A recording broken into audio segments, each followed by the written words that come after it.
Degenerate Gamblers, man, and we're on all degenerate levels today. I'm up in the woods in upstate New York recording from my phone. Okay. I'm excited that I have reception. Yeah. Things are good. Yeah. May have to head down catch a few late races today. We're talking horse racing with the great Frank Lyons right now. Frank's back in Saratoga. We hooked up the other night and had a few laughs. Yeah. Um, We and did. We sure did. So, Frank, I looked at today's card, and man, a lot of maiden clit races. You Uh, mean tomorrow's card? yeah, I looked at Yeah. today's. The only thing I like today, Frank, I do like that ninth race, the 5.5 on the turf, the smart Oh and yeah. fancy, hundred Yeah. fifty That's a good thousand race. dollar. You know, You know, Paco Lopez has a horse in it, the favorite. the future is now. Future Yeah, is now. the future She is is now. awesome. She is fantastic. She never runs a bad race. Where if you look back at her form, she is always involved, first or second off the break. I mean, she's had 18 races or so, and she might be a decent price tomorrow, Howie, because or today, because you have that Brad Cox filly in there, who's 3 for 3 on the grass, but she's That's been the horse I off. like. That's the Well, she's horse I been like. yeah, but she's been off a year now. It's not that difficult to get them to, come back at 5.5. But the fact that she's been off a year and she will go off, she will take some money, and that will allow Futures Now, because I love Futures Now. And Okay. I think that you might get 2 to 1, 9 to 5 on her, and I think that'll be a good price. Yeah, that could be. She's 6 to 5 in the morning opening, but that could change. And Brad Cox and you got Yeah, Joel Rosario on right. LJ 3 to 1. It Well, looks to be a 2 horse race.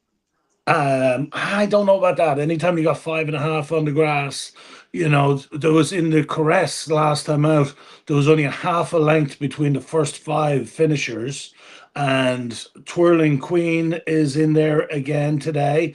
That's Jose D'Angelo's filly, and she was only beaten a half a length in that race. And just one little stumble, one little hitch, one taking a check back is going to cost you a half a length or a length in this Yeah. race. So, anything can happen in a 5.5 furlong sprint. But I agree. I think Future is Now and the Brad Cox filly, they look to be the class of the race. They look solid, and that's probably the one race. But tomorrow, man, Yeah, again, we get any Saturday at Saratoga. It's just loaded races. Um, they're fantastic. and The best tomorrow's the betting, yeah, yeah. like they've had incredible payouts there and pick fours, pick fives, pick threes. There's great value at Saratoga when it's not raining, when all those Yeah. horses don't scratch out of the fields.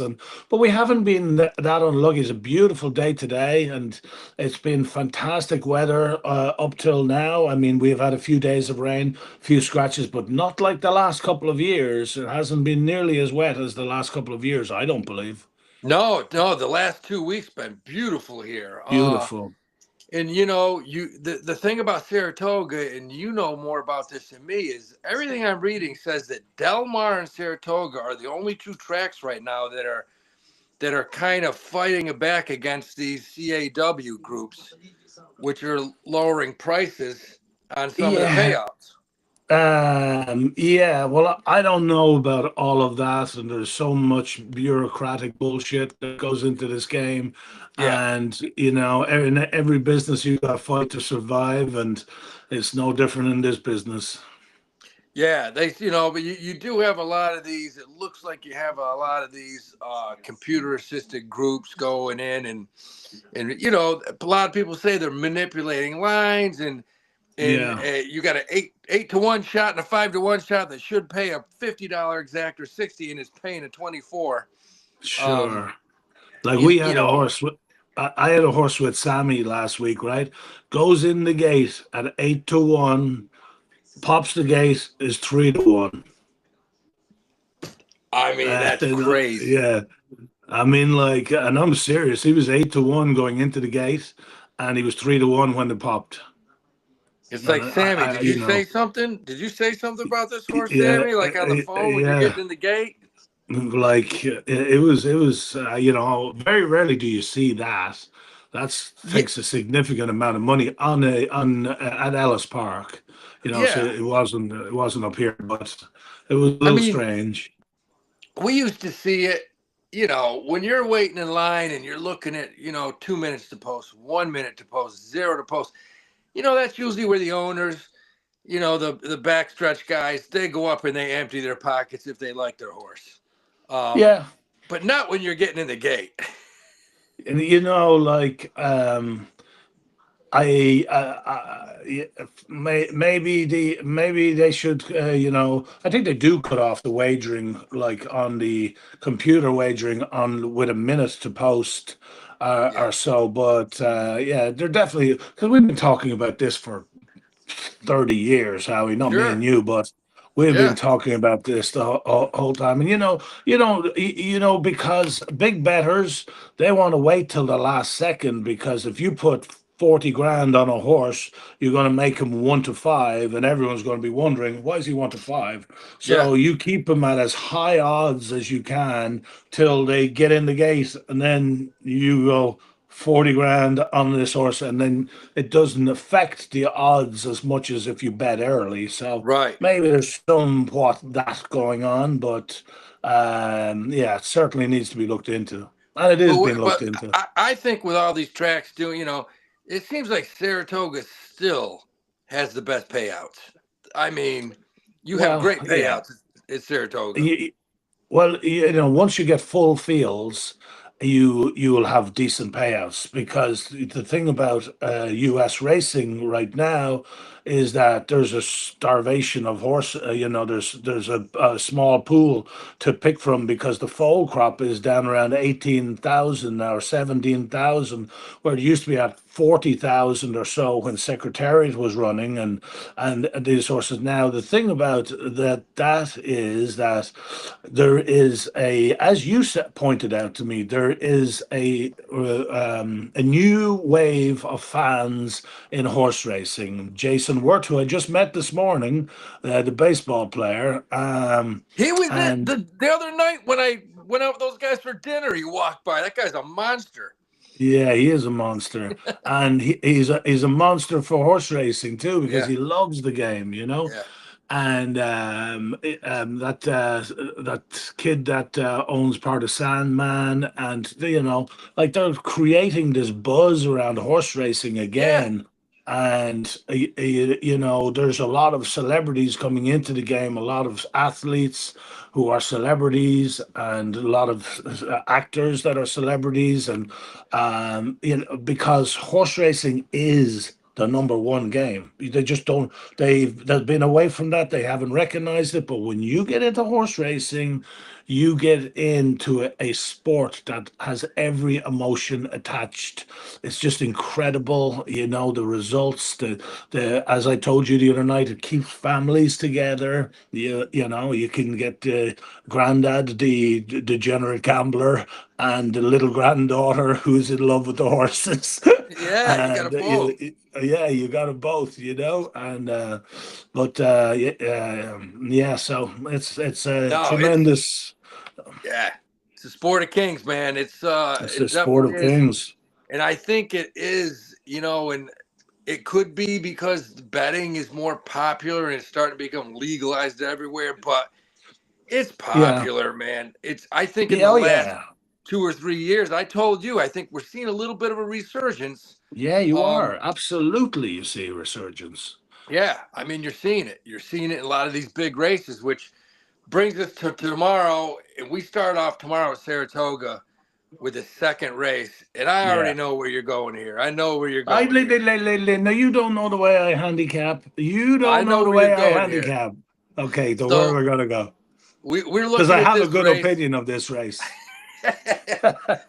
Something tells me right off the bat, something tells me that you're going to like this three horse in this second race tomorrow. I love, so that's my best friend, like Rick Dutrow. He's one of my best friends, Yeah, he can and train. he's just He's the most honest, beautiful person you've ever met. He is a incredible, incredible horseman. You know, Bobby Frankel took Rick into the barn when he brought Big Brown to the for the Belmont. Rick was stable at Aqueduct, and he wanted to bring Big Brown over for 2 weeks to train him up to the Belmont. And Bobby said, "Here, have a stall in my barn." And Bobby wouldn't say that to anyone, you know, that he didn't respect, love, and I can't Yeah. tell you the amount of love I have for Dutrow. But this, okay, so this, you're wrong, by the way. I'm not going. Yeah, yeah. So, but you know, I didn't talk to Rick. He could, you know, he could think that this filly is a stone cold certainty. The fact that he has Joe Rosario on it was a good sign, you know. But Rick is not the kind of guy who'll beat up, not beat up, but be severe on a horse in, especially a filly, first time out. You know, he thinks like long term goal with horses. Where are Sure. we going to go next? What's after that? And a lot of trainers just think that tomorrow is all they're concentrated about on now. But Rick's not thinking that way. He's thinking down the road. And Avery's Wonderland, she's by Omaha Beach out of a Ghost Zapper mare who Bobby trained. And so, you know, she's very, Omaha Beach is very good with first time starters. I'm not sure exactly what his percentage is, but he is good at with first time starters. Very good sire, and I would give that filly an excellent chance, but I Do wouldn't you pick her know? until. And do you know that right now at Saratoga, Dutrow and Rosario, they're winning at a 40% clip, the two of them together. Is that right? I didn't know 40% that. win rate. Wow. Jockey trainer Uh, combo. That's as high as I've seen. yeah, that's pretty high. Yeah, and yeah, jockey trainer and two. And now it's 38%. You're right. That's Thirty-eight wild. percent. That's wild. Yeah. Yeah. So I'm not going to go there, but I am going to go with the 8 horse or the 7 horse, Pinky Briar. Oh, Yes. Mike Maker's having an incredible meet. And this filly's by McKinsey. And she cost 275,000 at the Saratoga yearling sale last year, so about a year to the week. They put 275 grand into her. He has Louis Saez booked aboard her. Now she's been working at Turfway Park on the poly track, so you don't know what kind of you don't know how much she's going to love or hate the dirt track, but she's bred incredibly well. She's got the outside post. Mike Maker is he's 17 of 38, finishing 1-2. In fact, he wow. won the last race yesterday. So he is a race yesterday. So he's even more than almost 50% 1-2. And this filly is a very nice filly, I believe, and she's drawn on the outside. And while it's a wide open race, I'd give every one of them a chance. If you're in it at Saratoga, you got a chance to win. But I would go with the 7 horse there. Now, the other two that we should talk about is Belloro, the 6 horse from Jeremiah Engelhardt, who Yeah. is a good mate of yours, was a favorite last time, a 9-5 favorite. Didn't really show up, did show a little bit of speed. Now Jeremiah opts to put the blinkers on. I love Jeremiah, he's a great trainer. And so this filly will be a lot closer, I believe, tomorrow. You'll get 7-2 on Belloro. You got 5-2 on Victory Hall, the 1 horse with Junior Alvarado, finished second last time out, beaten 5 lengths in a state bred maiden for Carlos David, who is a Florida based trainer who comes up Okay. here now just in the last few seasons. He's a very good young trainer. That's one of the top trainers in Florida. And he's trying to break in up here at Saratoga. And he is breaking in right now. He's doing a very good job. He's 5 of 10 in the money with his runners. I mean, that's he's catching Saffy Joseph right here. Yeah, yeah, So yeah. Well, that's him and Safi and Jose D'Angelo have come out of Florida over the last few years, and they've really made a name for themselves anywhere they go. And it's so wild to see Saffy Joseph because I see Saffy Joseph and he doesn't look like a trainer. He looks like he should be playing a banjo in some blue overalls downtown, drinking Yeah. a jug of whiskey. I mean, he looks like a musician or something. Yeah. Well, that's what he does when he's not training. Yeah. He He probably plays does. he plays the skin flute.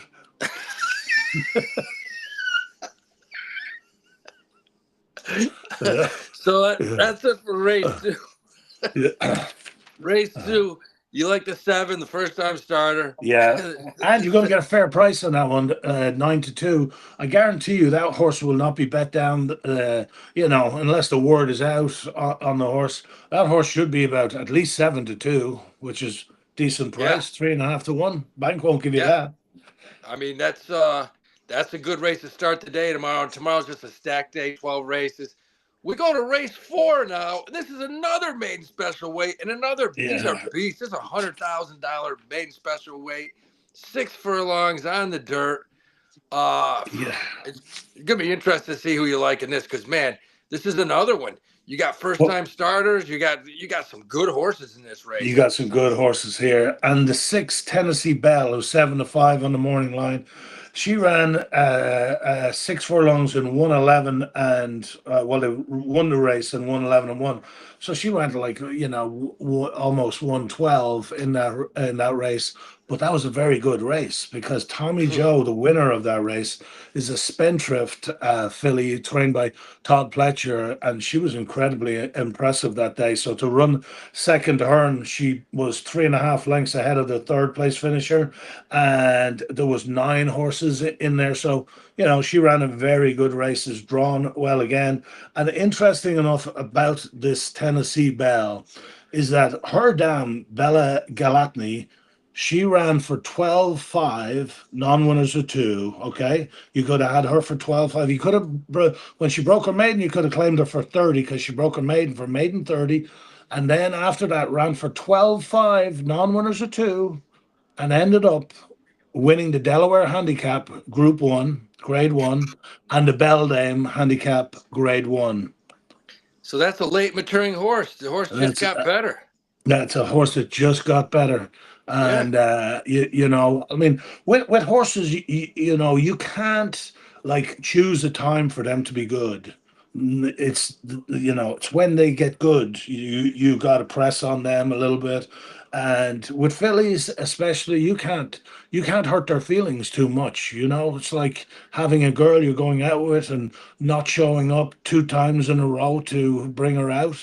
She's yeah, eventually going to be like, hey, listen, I'm not, I've had enough of you. And yeah, fillies are like that. I mean, yeah. and so you just don't want to hurt, and you don't want to hurt any horse's feelings that much because they're very, very tough, but they're not that tough. Right, right. Like anybody else. And I looked Yeah, this race up and down, and the one thing that shot out to me again, you got Billy Mott's got Kendrick Carmouche on the one horse, yeah. and those guys are winning at a 35% clip too. Mott and Carmouche. Uh, yeah, but the jock trainer in 2025 is winning at 17% for Bill Mott. They're winning very much by themselves, but Kendrick doesn't really ride for Billy Mott a Yeah, lot. Billy Mott will give him chances, but if Billy Mott now, and I love Gervin first time out, like the Gervins are dynamite, and this filly is by Gervin. She's out of a Stroll mare. Stroll was by Pulpit. He was a grass horse. He was 2 turns, so it depends what kind of angle of that pedigree she got because she's just going 6 furlongs tomorrow. But although I would never talk you off of that horse, I would tell you that if Billy Mott thought that she was a good thing, he'd be looking for Irad Ortiz, Jose Ortiz. There's guys that ride for Billy when Billy likes one a lot. Now that's not to get to say that Billy's not going to be surprised with the result tomorrow, or he's not expecting the results tomorrow. But looking at this, and she also draws the rail, So she's going to have to show incredible speed, or else she's going to have to come Right. around horses. So I would say that I disagree with you. I wouldn't, Okay. I cannot say you're wrong, but I just, like I wouldn't love her. Right. Well, I mean, this is a crazy race. I look at the Well, two horse. I see Linda Rice. She's got Jose Ortiz there you aboard. go. Right? I saw I Linda mean, Rice yesterday, Frank. Frank, yesterday, I'm running around trying to get this house ready to rent. So I'm at the laundromat doing big loads of sheets, and Linda Rice came in to. She was dropping off her underwear, yeah, and they made sure I was far away, yeah. so I couldn't get involved. But she drove up in that big white Land Rover, and she looked ready to go. Man, she's all business. Yeah, well, I mean, I'm surprised she'd have time to drop off her clothes there because she works 24 hours a day. Yeah, she came. Look, she did. She showed up. She had those Yeah, cowboy boots on, which, ooh, I'm like, looked like she just came from the barn. right. Um, I looked at that horse tomorrow because that one's by Gunrunner out of a Speightstown mare bred by Bob Evans. I believe he woo, was the man who owned either him or his dad owned Colonial Affair when Julie Crone won the Belmont on him. She was the first female to ever win a Triple Crown race. I'm sure that horse was owned by Robert Evans. I'm pretty sure. Yeah, yeah, Yeah, they've been in the horse racing business for forever. decades. Yeah. Yeah, that's Yep. right. So that's a And so, horse I so looked at. you're getting Jose Ortiz and Linda Rice, the one of the second leading rider and probably third leading trainer. Yeah, And she won this a couple of years ago. Won the trainer's title up at Saratoga, and she wins at 16% with her 2 year olds. So at 15 to 1, I'm not going to talk you off of that one ever. no, and then you got Chad Brown's got a horse in. So Yes, yeah, Chad. Again, he's not getting Irad's services or Jose's services.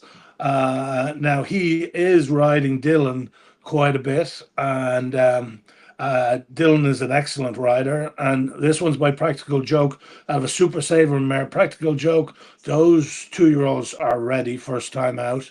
They've got a lot of class. They may not be completely ready, but that horse can show up big time. But then the four horse is Nona Teresa, who Fletcher. is Pletcher's horse. That one does get Irad Ortiz on it, It's by Gunrunner, owned by Saint Elias stable of Vinny Viola, who's one of the I always say Vinny should be the CEO of horse racing, the commissioner of horse racing, because he's such a smart guy. He's Yeah, incredibly smart, and he's incredibly lucky as well, or maybe he's incredibly good to come up with these horses. But Nona Teresa, her dam won the Turn Back the Alarm. She won the Monmouth Oaks. And so she's by Smart Strike, who tends to get them to want to go longer, and she's by Gunrunner, who can obviously get them to win first time out. But Todd Pletcher is just his 2 year olds they're different up here, yeah. they're yeah. So that horse will take a lot of money and deserves a lot of respect tomorrow. Nona Teresa in the fourth race. And by the way, the third dam of that one is a filly called My Flag. Do you remember her? I She's do by remember My Easy. Flag. Yeah, she's by Easy Goer. She won the Breeders' Yeah, Cup. my Yeah, she. favorite horse of all time. Yeah, Absolutely. yeah.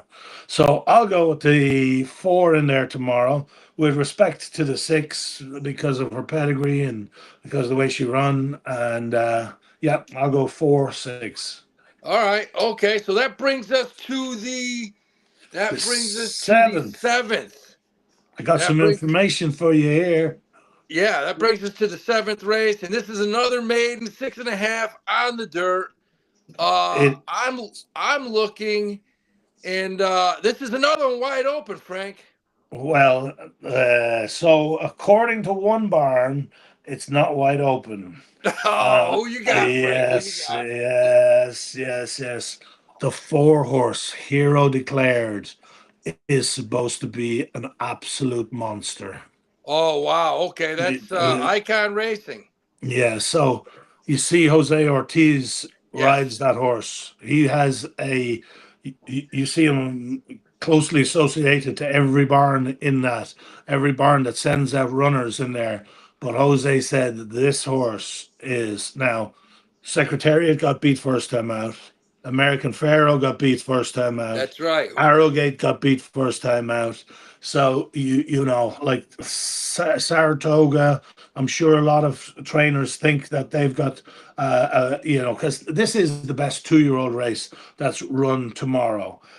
Is that with the purchase prices of these horses? Yeah. It costs 875 for or 975. For number one, number two was 350,000, 575, Whew. 600,000, 425,000, 250,000, 210, 300, 550. So there's a lot of money on the line in this race Yeah, tomorrow. these are Yeah, yeah. very good horse. And you But this look down, the biggest owners, the biggest trainers. biggest owners, I mean, biggest trainers. yeah. And so there'll be a lot of expectation behind a lot of these horses tomorrow. But Hero Declared is a horse that they have huge expectation for. They Okay. say every time this horse works, you'd think he was going in 104, and he goes in 59 flat, and Wow. he's just a monster. This horse, and so it's Whit Beckman is the trainer of this horse, a great young man, and he's just getting going in training. That is first couple of years, the last few years down in Churchill, and he's ascended to the top Sure. like quicker than most guys. He was formerly assistant to Chad Brown, and that's when I met with. And he's gone out on his own now, and this guy is he knows exactly what's going on. All right. Well, that's it for the. We go before we get into the final race. Look, if you like what you Yeah. hear, go to WAP.com. Subscribe to the Degenerate Gamblers. $24.99 a month. We got college football coming up, NFL. Go to YouTube. Follow Howie Dewey, and we're about to give you the winner of the top race tomorrow at Saratoga. We are going to the Alabama Stakes, $600,000, Grade 1. Top fillies in the world, 1.25 miles. Who you like, Frank? I like Nitrogen. How can you not? Yeah, Mark Cassie's filly. She had won 5 in a row before facing Grade One company at the Belmont Oaks, Saratoga Oaks last time out, and she just came up a nose short. Now before that, she won by 17 lengths. She won. They won her again by 17 lengths. That's a Grade Three there. On a race that was taken off of the grass, there was only 3 or 4 runners in that race, but the way she handled the dirt that day, she's by Medaglia d'Oro. I have an Uncle Mo mare, so that's you know, that's a perfect pedigree for the dirt. And I will say though that Good Cheer is going to run a lot better than she did last time out. Yeah. She was 7 for 7 last time. I was favored, but she just didn't look right. She didn't look, and that's through no fault of Brad Cox's or anybody's. It's just that, you know, sometimes you ask a horse for one too many races. And I think that was the case with Good Cheer. And now she's had, like, you know, she's had 2 months and about 8 weeks off, and so that's going to benefit her. She's gained weight. She looked skinny last time out. Now She you may see she may have been fighting something. She could have had a she virus or may something. she could have had a virus, you Yeah. know, in season, whatever. But yeah, so she didn't show up on that occasion. But she's going to come back tomorrow, and she'll run good. And then you have Lacara on the outside, who's, let's face it, she's the only speed in here. She's gonna dictate, just like she did in the Acorn, just like she did in the Ashland, 2 Grade One races. before this, that's her out of her last three races. But the one race that she had a dull effort in, where she did have the lead, was at Churchill in the Kentucky Oaks, where she backed up to be beaten 13 lengths. But you never know what happened to her there. It's a big crowd. She might have Sure. come unglued, Yeah. not that there won't be a big crowd here tomorrow. Yeah. But I think that Nitrogen is um, I hate to say it's the lighter race horse, because she's had six starts this year, but five of them she just galloped around there, and I mean, yeah. literally she was never asked for anything. I mean, So Nitrogen and like you said, Good Cheers made some money. She's made a little bit of cash. 1.7 million to be exact. Yeah. And she's also by Medaglia d'Oro, so he's got a good lock on this Alabama tomorrow. Yeah, I may have to just box the 2-4-4-2. And you know who also you got in here was Queen Azteca, who's an interesting filly. Comes in from Sweden. Like, that's the first horse I would think that's ever run at Saratoga whose last race was in Sweden. On the flat, anyway. That is bizarre. Yeah, you don't hear of a lot of Swedish, No, you don't hear of any of them. I mean, we have a lot of Swedish blondes that come here, but not. Well, this horse is a blonde filly by Sharp Azteca. That is awesome. Well, that's it. I mean, we got a loaded day of horses tomorrow. All the girls. Tomorrow's chick day at Saratoga. Yeah, good. I knew it's big because we got 6 girls renting out our place. Oh, really? It is. Yeah, I kind of wanted to stay. I was like, I'll be over with. We can always watch the races, Howie. Yeah, you guys can. I'll just bring you whatever you need. But all right. So remember, Hero Declared tomorrow. That's the one. That's the one in the 7th race. The 4-horse. That's the 7th race. That's the 6th. The 6 horse, right? No. The 4-horse. The 4-horse. Yeah. Okay, that's the one that we're all on. We're on the 4-horse, the 7th race, and I'll be putting it out on the Discord. I'll be printing it out so everybody can see. You got to join the Discord. It's $24.99 a month. Sign up because look, we're just getting started, man. We have huge races coming up. Travers next week. But that's gonna do it, Frank. And we'll be hooking up. I'll see you in a couple of days, okay? A couple of days, man. We'll be kicking it. All right, brother. Yep. All right. Take care. Thank you. Bye.